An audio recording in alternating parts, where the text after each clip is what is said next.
गत मंगलवार सकाळु बीजेडी पक्षर सदर ब्लॉक सम्मुखें आरंभ होता गणधारणा और प्रतिवाद सभा आज द्वितीय दिवस में पहुंची। द्वितीय दिवस में बीजेडी नेत्री तथा लोकसभा प्रार्थी लेखाश्री सामंत सिंहार प्रतिवाद सभा जोगदे राज्यर भाजपा सरकार उपर बर्षि थे। सूचना योग्य सदर ब्लॉक और पोरा अंचल में बीजेडी सरकार अमल में आरंभ होता विभिन्न उन्नयनमूलक कार्य को संप्रति बीजेपी विधायकों चापे बंद कर अभियोग होगा। यार प्रतिवाद में पूर्वतन सदर विधायक स्वरूप दासों नेतृत्व में एक गणधारणा और प्रतिवाद सभा गतकाली आरंभ होईछि।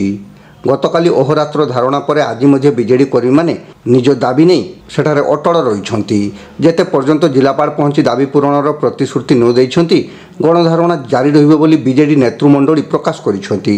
तेबे आसंता 2 दिन मध्य दाबी पूरण करा न गले कर्मी एवं नेतृमंडली माने अनशन करिया पई पछैबे नाही बोली कहिछंती।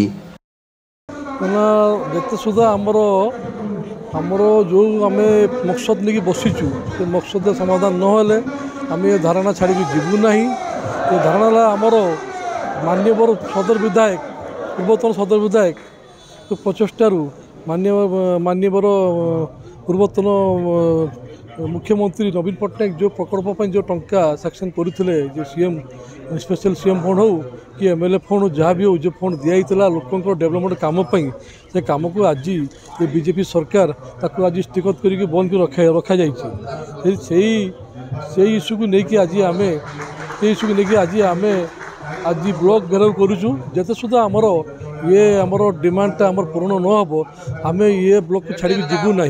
आमर अंचल मस्जिद और आस्थान काम चलती जहाँ कम चली से बिल ऑन गोइंग कम चली तार किसी बिल फिल होना सेटा को स्थगित कर रखा मु निवेदन करी आम वीडियो महोदय को कि सेटा रिलीज करा जाओ।